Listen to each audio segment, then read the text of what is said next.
Welcome back, guys. This is Deepali Moore and welcome to our educational platform on Online Reader YouTube channel. So guys, here this is the session for you model paper of psychology, that means मनोविज्ञान का। यहाँ पर हम model paper discuss कर रहे हैं and guys पर model paper में हम टॉप 30 इम्पोर्टेंट एक्सपेक्टेड क्वेश्चन आपके एग्जाम के पॉइंट ऑफ व्यू से हम डिस्कस करते हैं यहाँ पे। जैसा कि ये हमारा वीडियो की सीरीज नंबर 17, इससे पहले ऑलरेडी हमने 16 सीरीज ओवर कर चुके हैं एंड पर सीरीज में हमने top 30 important expected question discuss किए हैं। तो आप सभी से रिक्वेस्ट है, आप सभी इस सेशन को अटेम्प्ट करने के साथ ही साथ में प्लेलिस्ट में जाके उन सारे सेशंस को जरूर अटेम्प्ट करें जो कि हमने अभी तक कवर किए हैं आपके पेपर के लिए। गाइज ये आपके लिए आपके सभी शिक्षक भर्ती, चाहे आप अगर सीटेट की तैयारी कर रहे हैं, सुपर टेट की तैयारी कर रहे हैं, KVS, state level TET and first and second grade REET, इन सभी के लिए जहाँ पे भी साइकोलॉजी मनोविज्ञान पूछा जाता है उन सभी के प्रीवियस ईयर पेपर के पॉइंट ऑफ व्यू से एंड उसके साथ साथ में आगे कुछ एक्सपेक्टेड जो भी क्वेश्चंस बनते हैं उन सभी को यहाँ पे कवर किया गया है। आपके लिए एक model paper and expected oriented question की सीरीज तैयार की गई है आप सभी के लिए। तो गाइस इस सेशन को फुल्ली अटेम्प्ट करें एंड दोस्तों के साथ शेयर करना बिल्कुल मत भूलें। दोस्तों के साथ शेयर करें उन सभी दोस्तों को जो शिक्षक भर्ती की तैयारी कर रहे हैं, आगे कहीं ना कहीं सीटेट एंड सुपर टेट देने वाले हैं, तो उन सभी को हमारे साथ जोड़िए। आपके सभी शिक्षक भर्ती को ध्यान में रखते हुए हम यहाँ पे आपके लिए इम्पोर्टेंट एक्सपेक्टेड जो भी कंटेंट होंगे, जो भी स्टडी मटेरियल होंगे, हम अपने इस प्लेटफॉर्म पर आपके लिए अवेलेबल कराते रहेंगे। सो गाइज जो भी फ्रेंड्स नए हैं तो चैनल को सब्सक्राइब कर बेल आइकन प्रेस कर दीजिएगा, जैसे कि जो भी आगे की नोटिफिकेशंस होंगी वो आपको इजी वे में मिलती रहेंगी। एंड हाँ, शेयर करना दोस्तों के साथ बिल्कुल मत भूलिएगा। एंड गाइज जो भी इंपॉर्टेंट एंड एक्सपेक्टेड क्वेश्चन हम डिस्कस कर रहे हैं उन सभी क्वेश्चन को अटेंड करें एंड साथ ही साथ में वीडियोज़ को लाइक करना बिल्कुल मत भूलें। फ्रेंड्स जो भी यहाँ पे क्वेश्चन हम आपके लिए अवेलेबल करा रहे हैं वो आपके एग्जाम के पॉइंट ऑफ व्यू से इंपॉर्टेंट हो and hopefully as it is question आपको यहाँ से देखने को मिल सकते हैं। तो गाइज आइए डिस्कस करते हैं क्या है आगे के हमारी आज की सीरीज और क्या है कुछ top important expected question top 30 में। तो गाइज इन टॉप 30 के जो क्वेश्चंस हैं हमारे, इन सभी क्वेश्चंस को अटेम्प्ट करने के बाद में आप हमें कमेंट करके ज़रूर बताइएगा कि आपके कितने क्वेश्चन सही है। दैट मीन्स आपने अभी तक जो भी प्रिपरेशन हमारे साथ की या अपने सेल्फ स्टडी के द्वारा जो भी आपने प्रिपरेशन की, उनसे आपका मैटर, आपका जो कॉन्सेप्ट, आपका जो सब्जेक्ट है कितना प्रिपेयर हो सका वो आप यहाँ पे टेस्ट कर सकते हैं। एंड गाइज यहाँ पे ये हमारा model paper that means test series हम आपके लिए अवेलेबल करा रहे हैं, ओनली क्वेश्चन आंसर सीरीज है। एंड इसके साथ साथ में आप प्लेलिस्ट में जाके देख सकते हैं, वहाँ पे हमने डिटेल क्लासेस भी चैप्टर वाइज एंड जो विभिन्न मनोवैज्ञानिक है जो विभिन्न सिद्धांत दिए हैं उन सभी सिद्धांतों को 1 बाय 1 वीडियोज़ में हमने काफ़ी कवर करने की कोशिश की है। तो उन सभी सेशंस को ज़रूर अटेम्प्ट करें। उसके साथ साथ में अगर आप वहाँ से अटेम्प्ट करने के बाद तब ये सेशन अटेम्प्ट करते हैं तो आपको ज़्यादा आसानी होगी जो है इस सेशन के क्वेश्चंस को सॉल्व करने में। तो गाइस यूट्यूब पे तो हमें आप ज्वाइन नहीं कर सकते, उसके साथ साथ में आप जैसा कि देख पा रहे हैं आप हमें अनअकैडमी पे ज्वाइन कर सकते हैं, अनअकैडमी के लर्निंग प्लेटफॉर्म पर। वहाँ पर आप हमें दीपाली मौर्य के नाम से, दैट मीन्स यूट्यूब पर आप हमें ऑनलाइन रीडर एंड अनअकैडमी पर आप हमें दीपाली मौर्य के नाम से ज्वाइन कर सकते हैं एंड वहाँ पर आप फॉलो कर लीजिए। नीचे आपको 425+ वीडियोज़ मिलेंगे आपके टीचिंग एग्ज़ाम्स के लिए। तो गाइस आइए देखते हैं क्या कुछ है आज के सीरीज में आके क्वेश्चंस में। बहुत ही इंपॉर्टेंट क्वेश्चन एक्सपेक्टेड पॉइंट्स हम आपके लिए डिस्कस करेंगे यहाँ पे।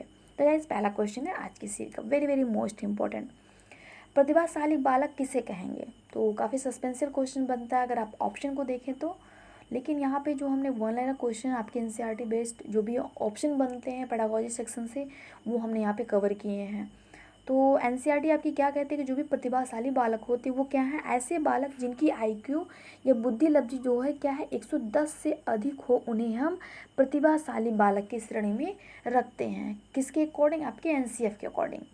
नेक्स्ट क्वेश्चन क्या है, अगला क्वेश्चन, पिछड़ा बालक किसे कहते हैं? तो पिछड़ा बालक, जैसे कि मैंने लास्ट वीडियो की सीरीज में भी आपको ऑलरेडी काफ़ी अच्छे से डिस्कस किया था कि ऐसा बालक मतलब क्या था। हमने वहाँ पर आपको विशिष्ट बालक के अंदर हमने अच्छे से सारी चीज़ें बताई थी कि क्या होते पिछड़े बालक, क्या होते हैं प्रतिभाशाली बालक, क्या होते सामान्य बालक। इन सभी को हमने आपकी विशिष्ट जो बालकों की जो श्रेणी थी हमने समझाने की उसमें कोशिश की थी। बट यहाँ पे बात की जा रही सीधे सीधे पिछड़ा वर्ग के बालकों की। तो ऐसे बालक जो मतलब सामान्य स्तर से क्या हो, नीचे हो, जैसे कि हमने आपको बताया था लास्ट में भी कि जैसे कि ये सामान्य स्तरीय बालक की क्या है आईक्यू लेवल है 90 से 110। तो इसके ऊपर को जो भी हम जाते हैं वो प्रतिभाशाली बालक हो जाते हैं और इनके नीचे जो भी हम आते हैं तो वो आपके क्या हो जाएंगे, पिछड़ा बालक हो जाएंगे। तो इसलिए हम कह सकते हैं कि 90 से कम होता है, मतलब जिनकी आईक्यू 90 से कम होती है उन्हें हम पिछड़ा बालकों के अंतर्गत रखते हैं। अगला क्वेश्चन है, एक बहुत ही इम्पोर्टेंट क्वेश्चन है, पिछड़ा वर्ग के बालकों से बनती है एंड मल्टीपल टाइम आपके सीटेट में रिपीटेड हो रखा है, ये क्वेश्चन मैंने देख रखा है, तो इसके बिहाफ पे आगे के लिए भी पॉसिबिलिटी बनती है। वो क्वेश्चन क्या है मैं आपको बताना चाहूँगी कि ऐसा बालक जो बार बार कक्षा को स्किप करता है, मतलब बार बार कक्षा को छोड़ के भाग जाता है या विद्यालय को छोड़ के भाग जाता है, जहाँ पे जिस क्वेश्चन में इस तरीके की धारणाएं बनेंगी तो वहाँ पे अगर आपको ऑप्शन चूज़ करने को माना जाएगा तो वहाँ पे जो है बालक अगर आपका होगा ऑप्शन में समस्यात्मक बालक, तो अदरवाइज़ आपको ऑप्शन जो मिलेगा वो आपको मिलेगा पिछड़ा बालक, तो वहाँ पे उस ऑप्शन को आप जो चूज़ करेंगे वो चूज़ करेंगे पिछड़ा वर्ग का बालक। तो ध्यान दीजिएगा, समस्यात्मक बालक या पिछड़ा बालक एक ही आएगा। तो ये क्वेश्चन काफ़ी इंपॉर्टेंट बनता है, हो सकेगा मे भी मैं आगे की सीरीज़ में मैं आपके साथ डिस्कस कर लूँगी इसको। तो आगे के क्वेश्चन क्या है कि सामान्य बुद्धि के जो बालक है उनकी आईक्यू कितनी होती है, तो जो सामान्य स्तरीय बालक होते हैं उनकी आईक्यू लब्धि या बुद्धि लब्धि जो होती है वो 90 से 110 के अंतर्गत मानी गई इसके मध्य। आइए देखते हैं नेक्स्ट क्या है, सृजनशील बालक। तो सृजनशील बालक क्या होते हैं, सृजनशील बालक वे होते हैं जिनमें कुछ नया करने की क्षमता, दैट मीन्स क्रिएटिविटी की जो है गुण या जो क्वालिटी देखने को मिलती है, और जो नए नए आविष्कार व अनुसंधान करने की क्षमता रखते हैं उन्हें हम क्या कहते हैं, सृजनशील बालक कहते हैं। मतलब ऐसे बालक जो एक सामान्य स्तरीय बालक से अपने आप को क्या है अलग हट के प्रतीत होते हैं, मतलब उनके अंदर क्या है क्रिएटिविटी की, मतलब रचनात्मकता की क्षमता होती है, हर एक चीज़ को, हर एक मैटर के बारे में वे तर्क वितर्क करते हैं, उसको एक मतलब कि एक समस्या को कई तरीके से हल करने की क्षमता रखते हैं, या इस तरीके की जो उनकी बुद्धि होती है, जिस तरीके से बुद्धि का विकास होता है, उन्हें हम सृजनशील बालक के अंतर्गत रख सकते हैं। अगला है, सृजनशील बालकों की जो बुद्धि लब्धि होती है वो 120 के एबव होती है, 120 प्लस होती है। अगला है, बाल अपराधी कौन होते हैं। क्या है दोस्तों, बाल अपराधी कौन होते हैं, तो गाइस बाल अपराधी बालक वे बालक होते हैं जो समाज के सामान्य अधिनियम का उल्लंघन करते हैं, उन्हें हम बाल अपराधी बालक कहते हैं। सामान्य सा सिंपल सा फंडामेंटल रखिए कि ऐसे बालक जो हमारे समाज में जो भी हमारे समाज की संस्कृतियाँ या सामाजिक जो भी धाराएं व्याप्त है, अगर वो उसका उल्लंघन करते हैं तो उन सभी बालकों को हम बाल अपराधी के अंतर्गत रखेंगे। चीज़ें समझ पाएँ आप, तो गाइस लाइक करना तो बनता है, लाइक कर दीजिए। एंड अगर कोई डाउट है, कोई सूझी, कोई सजेशन है सेशन के साथ में, तो आप सभी से रिक्वेस्ट नीचे कमेंट के माध्यम से आप अपने डाउट्स को क्लियर कर सकते हैं। एंड हाँ गाइस, सेशन को दोस्तों के साथ शेयर करना बिल्कुल मत भूलें। तो इसी के साथ आइए आगे बढ़ते हैं अगले क्वेश्चन की ओर। नेक्स्ट क्वेश्चन क्या है, काफ़ी डिस्क्रिप्टिव टाइप क्वेश्चन हमने यहाँ पे आज ले रखा है आपके लिए, क्योंकि डिस्क्रिप्टिव टाइप इस तरीके के जो कॉमन सेंस वाले क्वेश्चन होते हैं वो आपके सी-टेट के एग्जाम्स में एंड इसके साथ साथ में अगर के-वी-एस की बात करूँ तो यहाँ पे इन दोनों ही जगहों पर देखने को आपको मिल सकते हैं। तो सारे क्वेश्चन इंपॉर्टेंट होंगे एंड आपके एग्ज़ाम के पॉइंट ऑफ व्यू से एक्सपेक्टेड होंगे, ऐसे ही आशा के साथ में हमने क्वेश्चन को क्रिएट किया है। तो एंजॉय करते रहें, अगर कोई डाउट है तो सजेशन के रूप में हमें कमेंट ज़रूर करें। 7 नंबर क्वेश्चन क्या कहता है कि वांछित बालक किसे कहते हैं, तो वे बालक वांछित बालक होते हैं जिन्हें शिक्षा के उचित अवसर प्राप्त नहीं हो पाए हैं, लेकिन वे पढ़ने की क्षमता रखते हैं, लेकिन वे शिक्षा से वंचित रह गए हैं किन्हीं कारणों से। उदाहरण तौर पर अगर हम बात करें, जैसे कि आदिवासी क्षेत्रों के बच्चे जो होते हैं, बाई के बच्चे जो होते हैं, मतलब कि जो घर में कामकाजी जो महिलाएं होती हैं, दूसरे के घर में मजदूरी करती हैं, यूँ कहें दूसरे के घर में बर्तन धुलना, घर गृहस्थी के कार्य करना, मेड का कार्य करना, ऐसी जो बाइक वाली में जो महिलाएं होती हैं उनके बच्चे या मज़दूरों के बच्चे, तो कुछ इन 3 क्षेत्रों को जो है एनसीएफ ने फाइंड किया है कि विशेषता इन 3 क्षेत्रों के परिवार के आए हुए बच्चे जो हैं हमें वांछित बच्चों के अंतर्गत देखने को मिल जाते हैं। वांछित बच्चे दैट मीन्स ये कह सकते हैं, सिंपल सी लैंग्वेज में अगर बात करें तो वंचित रह जाना, मतलब कि जो पढ़ाई लिखाई या शिक्षा से संबंधित जितनी भी सुविधाएँ जो है भारत सरकार के द्वारा या सरकार के द्वारा जो भी अप्लाई की गई हैं उनसे अगर वो वंचित रह जाते हैं तो उन सभी बालकों को वांछित बालक के अंतर्गत रखा जाता है। मतलब कि सरकार के द्वारा, गवर्नमेंट के द्वारा जो भी शिक्षाएं निर्धारित की गई हैं, अगर उन बेसिक से भी स्ट्रक्चर को वो फॉलो नहीं कर पाते, नहीं टच कर पाते हैं, तो वे वांछित बालक कहलाएंगे। चीज़ें समझ पाए आप तो लाइक करिएगा। आइए आगे बात करते हैं। नेक्स्ट 8 नंबर क्वेश्चन क्या है, बाल अपराधियों के प्रकार बताइए। तो ये भी क्वेश्चन आपके सीटेट के लिए वेरी वेरी मोस्ट इंपॉर्टेंट हो जाता है। क्या है, बाल अपराधियों के कई प्रकार, मतलब बाल अपराधी कौन कौन से हो सकते हैं या किन किन बालकों को हम बाल अपराधी की श्रेणी में रख सकते हैं। तो इसके लिए अगर नंबर 1 बात करें तो क्या हो जाएगा, चोरी करने वाले बालक। क्या हो जाएगा दोस्तों, चोरी करने वाले बालक। अगला क्वेश्चन है, स्कूल का फर्नीचर तोड़ने वाले बालक। नेक्स्ट है स्कूल में मारपीट या हिंसा करने वाले बालक। स्कूल के रिपोर्ट कार्ड से छेड़छाड़ करने वाला बालक। तो ये कुछ बालकों की जो है प्रकार फाइंड किए गए हैं जो अपराधी की श्रेणी में आते हैं, जिन्हें हम बाल अपराधी कह सकते हैं। ये भी आपके एनसीएफ के अकॉर्डिंग है। एनसीएफ एंड आपके जो RTE right to education act है उसके आधार पर ये चीज़ें यहाँ पे हमने मेंशन की हैं। वहाँ के आधार पर चीज़ें हमने आपके लिए कंटेंट अवेलेबल कराई हैं। तो चीज़ें ऑथेंटिक हैं, याद भी करिएगा, ताकि आपके सीटेट में जो डिस्क्रिप्टिव टाइप जो भी क्वेश्चंस बनते हैं उनको आप इजी वे में सॉल्व कर पाएँ। अगला क्वेश्चन थोड़ा सा लेंथी है बट आपके सीटेट के लिए वेरी मोस्ट इंपॉर्टेंट है। क्या है क्वेश्चन कि बाल अपराध बनने के क्या क्या कारण हो सकते हैं।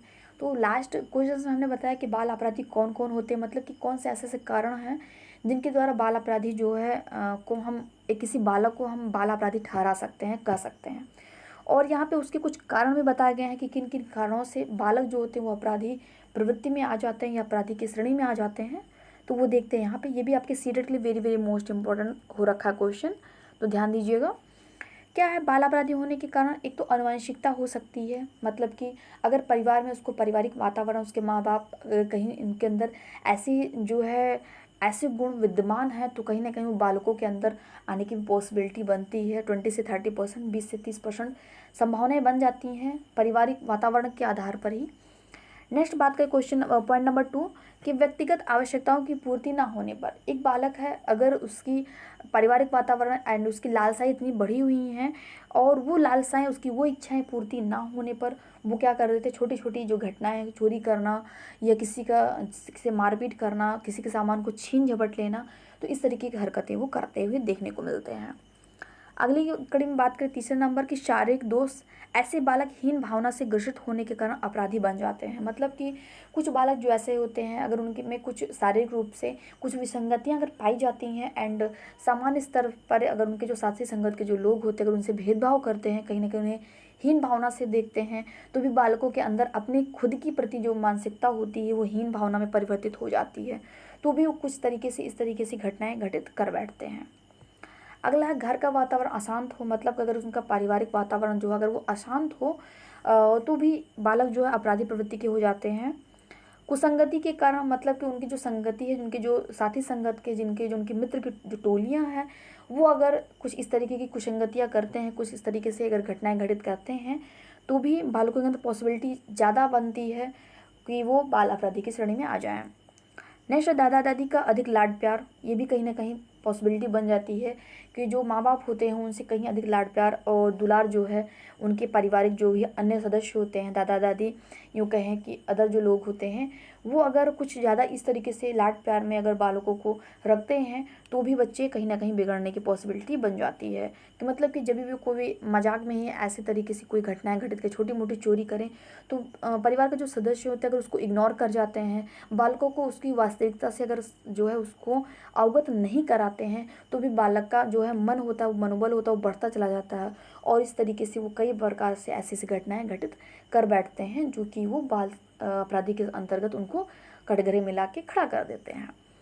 और अगर बात करें कि हीन स्तर जो है स्तरहीन मनोरंजन, मतलब कि बालक जिस स्तर का है अगर उस स्तर से उन्हें जो है वातावरण नहीं उपलब्ध कराया जाता मनोरंजन का, खेल के जो सुविधाएं उनकी और भी जो उनकी जो आवश्यकताएं बनती छोटी छोटी, अगर उस तरीके से उनको हम नहीं उपलब्ध कराते हैं तो भी कहीं ना कहीं बालक इस श्रेणी के अंतर्गत आ जाते हैं। और भी कुछ कारण है क्या, माता पिता का गरीब होना। अब माता पिता अगर गरीब है, अगर बालकों की छोटी छोटी आवश्यकताओं की पूर्ति नहीं कर पाते हैं तो बालक क्या होता है अपने साथी संगत के, अपने मित्रों की टोलियों को देख करके उनके जैसे बनने की या उनके तरीके के जो भी वो सामान यूज़ कर रहे हैं, जो भी वो खिलौने यूज़ कर रहे हैं उसको कहीं ना कहीं वो खेलने के, उसके पाने की लालसा जब बढ़ती है तो भी बालक चोरी करते हैं या छीन झपट लेते हैं, मारपीट कर लेते हैं उस सामान को लेने के लिए अपने दोस्तों साथ में। तो भी कहीं ना कहीं इस तरीके की घटनाएं घटित होती हैं जब माता पिता उनकी आवश्यकताओं को पूर्ति ना कर पाएँ।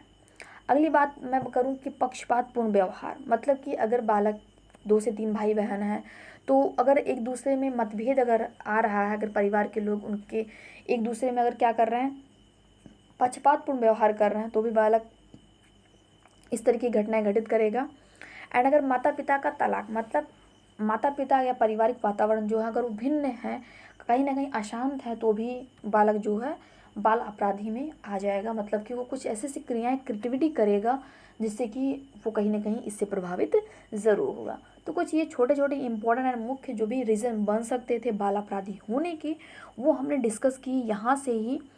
तो इनको जरूर ध्यान में रखिएगा, आपके सीरियल के लिए बहुत ही इंपॉर्टेंट बन सकते हैं। तो मैं आशा करती हूँ चीज़ें आपको पॉइंट अच्छे तरीके से समझ में आए। तो गाइज़ लाइक ज़रूर कर दीजिएगा एंड दोस्तों के साथ शेयर करना बिल्कुल मत भूलिएगा। आइए आगे बात करते हैं, क्या है अगला क्वेश्चन कि बाल अपराधियों के उपचार क्या क्या हैं। अभी तक तो बात कर रहे थे कि बाल अपराधी कौन होते हैं, उनका होने का क्या कारण है। तो अब उसी के साथ साथ में कुछ हम पेडागोजी सेक्शन से को टच कर रहे हैं, तो थोड़ा सा अंदर भी हम और भी इंटरनली इनको हम एनालिसिस कर लेते हैं कि बाल अपराधी के उपचार क्या क्या होते हैं। तो ये सारे क्वेश्चन पेडागोजी के हैं, बहुत ही इंपॉर्टेंट है पेपर के लिए आपके। तो बाल अपराधियों के उपचार क्या क्या हैं, तो पहला ऑप्शन हो जाएगा, पहला जो राइट आंसर बनेगा तो वो मनोवैज्ञानिक विधि हो जाएगी, दूसरा समाज शास्त्री विधि एंड तीसरा वैधानिक विधि। मतलब ये तीनों ही विधियाँ के द्वारा हम बाल अपराधी का उपचार कर सकते हैं। आइए बात करें हम नेक्स्ट 11 नंबर क्वेश्चन, समस्याग्रस्त बालक कौन से होते हैं। अब कौन कौन से बालक समस्याग्रस्त होते हैं, तो वे बालक जिनके व्यवहार में ऐसी कोई असामान्य बात होती है जिसके कारण वे समस्याग्रस्त बालक बन जाते हैं। जैसे कक्षा में देर से आना, स्कूल से भाग जाना, जैसे कि मैंने आपको बताया स्कूल से भाग जाना पिछड़े वर्ग के बालकों की भी विशेषताएं बनती हैं। तो ऑप्शन पर डिपेंड करता है, ऑप्शन में कोई एक ही आपको मिलेगा, या तो समस्याग्रस्त बालक मिलेगा या तो आपको पिछड़ा बालक मिलेगा। तो जो मिलेगा आप उस ऑप्शन के अकॉर्डिंग चूज़ करेंगे। तो ये अगर मैं बात करूँ कि समस्याग्रस्त बालक के, तो जितनी भी यहाँ पे आपको ऑप्शन दिखाए जाएंगे, पॉइंट दिखाए जाएंगे, ये कहीं ना कहीं आपके जो पिछड़े वर्ग के बालक होते हैं उनको भी यही ऑप्शन डिनोट करेंगे। तो ध्यान से पढ़िएगा, दोनों ही आपके लिए इम्पोर्टेंट बन सकते हैं। क्या हो जाएगा नेक्स्ट, कक्षा में अधिक बातें करना, अधिक क्रियाशीलता होना, गृह कार्य करके ना लाना, कक्षा में पढ़ाई में ध्यान ना लगना। तो ये कहीं ना कहीं सब आपके समस्याग्रस्त बालक के अंतर्गत आ जाते हैं। अगला क्वेश्चन, नेक्स्ट क्वेश्चन नंबर 12 कि समस्याग्रस्त बालकों की समस्या शिक्षक द्वारा कैसे दूर की जा सकती है। मतलब कोई भी बालक है अगर वो समस्याग्रस्त है तो उनकी समस्याओं को किस तरीके से हम उसका उपचार कर सकते हैं या किस तरीके से उनकी समस्याओं को हम दूर कर सकते हैं। तो इसके लिए जो ऑप्शन बनेगा, शिक्षक को चाहिए कि ऐसे बालकों को अलग अलग बिठाएं और सबसे आगे बिठाएं, मतलब कि कक्षा में सबसे आगे बिठाएं जिससे कि शिक्षक उन पर अपना पूरा नियंत्रण रख सके। नेक्स्ट है, शिक्षक को स्वयं की समस्या को कारणों का पता लगाना चाहिए। मतलब कि शिक्षक को चाहिए कि स्वयं ही वो खुद ही उस बालक की क्या समस्याएं बन रही हैं उनका पता लगाए और उसको दूर करने का प्रयास करे। नेक्स्ट है, शिक्षकों को ऐसे बालकों के घर जाकर उनकी समस्या का भी पता लगाना चाहिए कि कहीं ना कहीं वो पारिवारिक पॉइंट ऑफ व्यू से या पारिवारिक जो धारणाएं बनती हैं उनकी वजह से तो वो इस तरीके की घटनाएं नहीं घटित कर रहा है, मतलब वो समस्यात्मक बालक तो नहीं बन गया है। तो कहीं ना कहीं बालक को जो भी समस्याएं उत्पन्न हो रही हैं वो किस ओर से हो रही हैं, ये एक शिक्षक का दायित्व बनता है कि वो उसका पता लगाए एंड उसका उपचार करने की, मतलब निदान करे, उसके साथ साथ उसका उपचार करें। अगला question very very most important, Guilford ने सृजनात्मकता के 4 तत्व बताए हैं। तो गिलफोर्ड ने सृजनात्मकता के कौन कौन से 4 तत्व बताए हैं। एक हो जाएगा लोचशीलता, नेक्स्ट है मौलिकता, नेक्स्ट है अपसारीशीलता एंड नेक्स्ट है केंद्राभिमुख। तो ये सारे option very very most important है पेपर के लिए आपके। नेक्स्ट 14 नंबर क्वेश्चन, वैज्ञानिक गुड, एक मनोवैज्ञानिक है गुड ने सृजनात्मकता के कितने तत्व दिए हैं। तो वैज्ञानिक गुड ने सृजनात्मकता या सृजनशीलता के 5 तत्व दिए हैं जो कि निम्न है। इसमें से नंबर 1 है मौलिकता, नंबर 2 है अनुकूलता, नंबर 3 है विचारात्मक एंड चौथा है विचारों का सहचर्य, एंड पांचवा हो जाएगा लोथशील और विविध। ये 5 ऑप्शन आपके बताए हैं किसने, एक मनोवैज्ञानिक गुण ने, और उन्होंने सृजनशील बालक के ये कुछ गुण अपने पर्सनल एक्सपीरियंस के पॉइंट ऑफ व्यू पे बताए हैं। तो ये काफ़ी इंपॉर्टेंट बनते हैं आपके लिए, क्योंकि कभी कभी एक स्पेशल मनोवैज्ञानिक का नाम देख के पूछा जा सकता है ऑप्शन में आपको कि इसमें से कौन सा नहीं है। ये चारों ऑप्शन में 3 दे दिया जाएगा, एक कुछ डिफरेंट दे दिया जाएगा, या 3 कुछ डिफरेंट दे दिए जाएंगे, एक आपका ये दे दिया जाएगा। तो कहीं ना कहीं इस तरीके से क्वेश्चंस बनते हैं पेपर के लिए। Very very most important question है आपके सीटेट के लिए, ध्यान से पढ़िएगा। कोई डाउट है तो कमेंट करिएगा। नेक्स्ट है सृजनात्मकता का प्रमुख तत्व कौन है, मतलब सृजनात्मकता के प्रमुख तत्व कौन कौन से हैं। तो उसकी कड़ी में अगर उसकी श्रृंखला में बात करें तो नंबर 1 हो जाएगा मौलिकता, नंबर 2 हो जाएगा नवीनता, नंबर 3 हो जाएगा लोचशीलता, नंबर 4 हो जाएगा आपका विस्तारण करने की क्षमता, एंड नंबर 5 आपका हो जाएगा विभिन्नता। चीज़ें समझ पाए तो लाइक जरूर करिएगा। अगले कड़ी में बात करते हैं नेक्स्ट क्वेश्चन, सृजनशील बालकों की विशेषताएं क्या क्या हैं। तो सृजनशील बालकों की अगर विशेषताओं की कड़ी में बात करें तो हम हो जाएगा सृजनशील जो बालक होते हैं अत्यधिक जिज्ञासु प्रवृत्ति के होते हैं। क्या होते हैं जो दोस्तों, अत्यधिक जिज्ञासु प्रवृत्ति के होते हैं। नेक्स्ट, सृजनशील जो बालक होते हैं वो उच्च महत्वाकांक्षा वाले होते हैं। सृजनशील बालकों के विचार जो होते हैं वो क्या होते हैं, बहुत ज़्यादा व्यापक होते हैं। सृजनशील बालकों में संवेदन की जो शीलता होती है, संवेदन जो शीलता होती है बहुत ही अधिक पाई जाती है।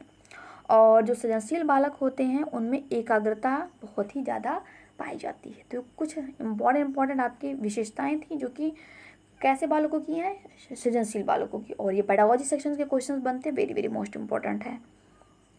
आगे बढ़ते हैं नेक्स्ट क्वेश्चन, मनुष्य एक सामाजिक प्राणी है, यह किसने कहा। तो मनुष्य जो है एक सामाजिक प्राणी है, और यह धारणा किसने दी, यह धारणा दी है आपके अरस्तु महोदय ने। Very very most important point ये भी है आपके लिए फैक्चुअल क्वेश्चन। तो यहाँ पे आपने फ्रेंड देखा लास्ट वीडियो की सीरीज से हमने किसको किसको कवर किया, मतलब कि हमने विशिष्ट बालकों को कवर किया, सामान्य बालकों को कवर किया, जो आपके बन सकते थे पिछड़े बालक उनको हमने कवर किया। उसके साथ साथ में जो आपके बाल अपराधी थे वो सृजनशील बालक हैं। ये मतलब कि 7 से 8 पॉइंट हमने इस तरीके से कवर किए। और ये कहाँ से हो सकते हैं, मतलब ये बालक जो हैं, जितना हमने नाम अभी आपको बताया, ये बालक क्या क्या होते हैं, कैसे हो सकते हैं, इनका कारण क्या क्या है और इनका उपचार क्या क्या बन सकता है, आपने देखा। लास्ट वीडियो की सीरीज से हमने इतनी इंपॉर्टेंट पेडागोजी सेक्शन के जो क्वेश्चन बन सकते हैं आपके टेट के एग्जाम्स में, सीटेट के लिए, उनको हमने कवर किया। तो क्वेश्चन के लिए लाइक बनता है दोस्तों, एंड मैं आशा करूँगी कि एज इट इज़ क्वेश्चन के पॉइंट जो भी हमने पॉइंट डिस्कस किए, जो भी विशेषताएँ हमने आपको बताई, वो सभी आपको पेपर में एज इट इज़ मिले। तो दोस्तों शेयर कर दीजिएगा। आगे बढ़ते हैं आगे। नेक्स्ट 80 नंबर क्वेश्चन, बालक के समाजीकरण की पहली पाठशाला कौन सी है। तो पहली पाठशाला, जैसे कि लास्ट वीडियो की सीरीज में हमने आपको काफ़ी डिटेल में डिफाइन किया था कि जो सबसे पहला होता है बालक जहाँ जन्म लेता परिवार में, इस कारण वह 3 से 4 वर्ष तक अपने परिवार में ही रहता है। तो इतने लंबा समय, मतलब अपने जीवन के प्रारंभिक जो 3 से 4 वर्ष होते हैं वो मोस्टली अपना परिवार में ही बिताता है। इसलिए जो पहली पाठशाला उसकी परिवार हो जाएगी, दूसरी हम कह सकते हैं कि खेल का मैदान, एंड तीसरी हम जो है स्कूल को कह सकते हैं। तो ये तीनों का क्रम ध्यान में रखिएगा। पहली क्या है, परिवार या घर, दूसरी क्या हो जाएगी, खेल का मैदान, तीसरा क्या हो जाएगा, स्कूल। तो ये क्रम ध्यान में रखिएगा। Very very most important question, आप इसको टिक कर सकते हैं पेपर के लिए। अगला क्वेश्चन है, कहाँ पर बालक समाजीकरण के नियम स्वयं सीखता है। बालक जो है कहाँ पर समाजीकरण के नियम स्वयं सीखता है, तो खेल के मैदान में। कहाँ पे दोस्तों, खेल के मैदान में जो है बालक समाजीकरण के नियम को स्वयं सीखता है। जैसे आपस में सहयोग करना, अपने क्रोध पर संयम रखना और त्याग की भावना। तो इस सब तरीके के जो पॉइंट्स हैं, जो सामाजिक हमारी जो रीतियाँ व्याप्त हैं, उसको बालक जो है खेल के मैदान में अधिक अपने साथी सहपाठियों के साथ अवश्य सीख पाता है। तो आइए बात करें नेक्स्ट 20 नंबर क्वेश्चन, बालक में नकारात्मक सोच कौन सी अवस्था से उत्पन्न हो जाती है, मतलब कि किशोरावस्था। बाल्यावस्था तक बालक बहुत ही भी पॉजिटिव सोचता है, मतलब पॉजिटिव सेंस ऑफ ह्यूमर वाला होता है। जैसे वो किशोरावस्था में आता है तो उसके अंदर तर्क वितर्क करने की, हर एक पॉइंट पर, हर एक तर्क पर, हर एक समस्या पर प्लस एंड निगेटिव, मतलब सही और पॉजिटिव एंड निगेटिव दोनों ही धारणाओं से वो सोचने के अंदर, उसके अंदर जो कैपेसिटी जो है डेवलप कर जाती है। तो इस वजह से बालक में जो है किशोरावस्था में आने पर नकारात्मक चिंतन भी कहीं ना कहीं डेवलप हो जाता है। अगला है 21 नंबर क्वेश्चन, शरीर के आकार में वृद्धि होती है क्योंकि शरीर और गत्यात्मक विकास, मतलब शारीरिक और गत्यात्मक विकास के कारण शरीर के आकार में वृद्धि होती है। अगला क्वेश्चन, नेक्स्ट क्वेश्चन, प्याजे के संज्ञानात्मक विकास के अनुसार संवेदी क्रियात्मक अवस्था होती है। तो प्याजे ने कितनी अवस्थाएं बताई थी, वेरी वेरी मोस्ट इंपॉर्टेंट, हमने डिटेल क्लासेस में डिस्कस किया इसको। क्या है, प्याजे के संज्ञानात्मक विकास में 4 अवस्थाएं प्याजे ने बताई हैं, जिसमें सबसे पहला आपका आ जाता है आपका संवेदी जो है गामक अवस्था या संवेदी क्रियात्मक अवस्था, जो कि जन्म से 2 वर्ष तक माना जाता है। नेक्स्ट बात करें तो पूर्व संक्रियात्मक अवस्था, पूर्व संक्रियात्मक अवस्था जो होती है वो 2 से 7 वर्ष तक होती है। तीसरे क्रम की बात करें जिसे हम मूर्त संक्रियात्मक अवस्था कहते हैं, यह अवस्था 7 से 11 वर्ष तक मानी जाती है। एंड 11 से 16 वर्ष तक की जो अंतिम अवस्था है इसे हम औपचारिक संक्रियात्मक क्रिया कह सकते हैं, या अमूर्त संक्रियात्मक अवस्था भी हम इसको उपनाम से जानते हैं। जिसे समझ पाए आप, काफ़ी डिटेल्स में हमने डिस्कस किया है अपने डिटेल क्लास में। आगे बात करें नेक्स्ट क्वेश्चन कि बच्चों में नैतिकता की स्थापना के लिए सर्वोत्तम मार्ग है। तो कौन सा सर्वोत्तम मार्ग है, तो आपका हो जाएगा शिक्षक का आदर्श रूप में व्यवहार, नैतिकता का सर्वोपरि ये जो है लक्षण है। अगली कड़ी में बात करेंगे नेक्स्ट क्वेश्चन, क्वेश्चन नंबर 24 कि शिक्षा में फ्रॉबेल का महत्व था, मतलब शिक्षा में फ्रॉबेल का महत्व था। तो किंडरगार्टन का विकास, मतलब कि फ्रॉबेल महोदय ने किंडरगार्टन का जो है आविष्कार किया था या प्रतिपादन किया था इस सिद्धांत का, इस खेल विधि का बालकों के लिए, शिक्षार्थियों के लिए, तो इसके लिए काफ़ी फेमस है, ये जाने जाते हैं ये। अगला है नेक्स्ट क्वेश्चन कि एक अच्छा अध्यापक विद्यार्थियों के मध्य बढ़ावा देता है, क्या है, सहयोग की भावना का। एक अच्छा जो अध्यापक है वो विद्यार्थियों के मध्य सहयोग की भावना को बढ़ावा देता है। अगला क्वेश्चन नेक्स्ट 26 नंबर, शिक्षक का अति महत्वपूर्ण उद्देश्य है, क्या है दोस्तों, शिक्षक का अति महत्वपूर्ण उद्देश्य क्या है, बच्चे का सर्वांगीण विकास। शिक्षक का अति महत्वपूर्ण उद्देश्य बच्चे का सर्वांगीण विकास। Next question, question number 27, very very most important question कि राष्ट्रीय पाठ्यचर्या की रूपरेखा या यूँ कहें कि NCF नेशनल कैरिकुलम फ्रेमवर्क 2005 के अनुसार अधिगम अपने स्वभाव में सक्रिय और सामाजिक, ये दोनों फिल करेंगे यहाँ पे नंबर 1 नंबर 2 में, सक्रिय और सामाजिक है, मतलब कि NCF 2005 के अनुसार अधिगम अपने स्वभाव में सक्रिय और सामाजिक होना चाहिए। अगला क्वेश्चन, क्वेश्चन नंबर 28, 2 स्पेस यहाँ पे आपको फिल करना है कि विशिष्ट अन्योन्य क्रिया का परिणाम विकास की विविध मार्गों और निष्कर्षों के रूप में हो सकता है। तो पहला ऑप्शन क्या हो जाएगा आपका, वंशानुक्रम, दूसरा आपका हो जाएगा वातावरण, मतलब पर्यावरण। तो वंशानुक्रम एवं पर्यावरण या वातावरण की विशिष्ट अन्योन्य क्रिया का परिणाम विकास के विविध मार्गों एवं निष्कर्षों के लिए हो सकता है। तो very very most important question है, शेयर बनता है दोस्तों, जो भी फ्रेंड्स नए हैं तो चैनल को सब्सक्राइब ज़रूर कर लें। अगला क्वेश्चन क्या है, नेक्स्ट क्वेश्चन नंबर 29, भारत सरकार की कंप्यूटर आधारित अधिगम क्रिया के माध्यम से छात्रों को सिखाने के लिए IT स्कूल योजना वर्ष, मतलब किस वर्ष में शुरू की गई।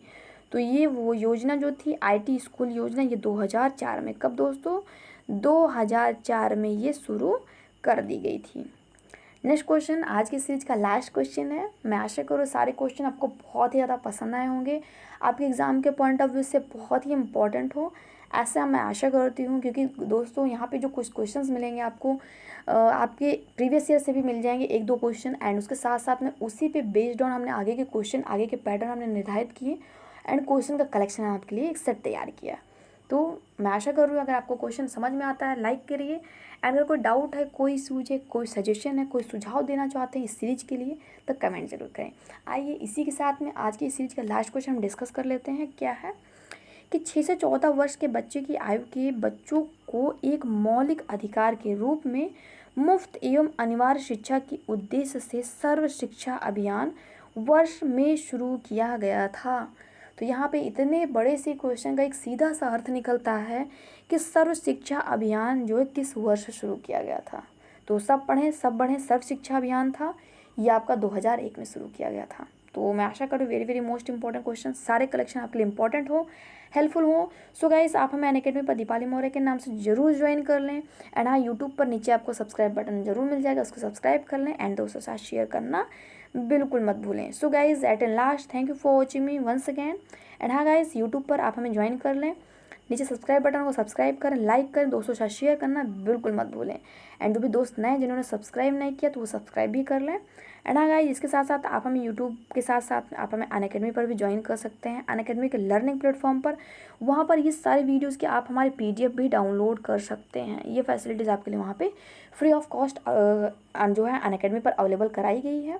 सिंपल सा प्रोसेस है, आप अपने गूगल के प्ले स्टोर से अनअकैडमी लर्निंग ऐप ये डाउनलोड कीजिए, देन साइन इन करिए। लॉगिन करने के बाद में आप सर्च बार में जाके दीपाली मौर्य नाम टाइप करके वहाँ से आप फॉलो कर लीजिए। फॉलो करने के बाद नीचे आपको सारे जो है वीडियोस मिल जाएंगे। 425 समथिंग अबाउट वीडियोस हमने वहाँ पे बना रखे हैं आपके सीटेट के लिए, आपके टेट के लिए।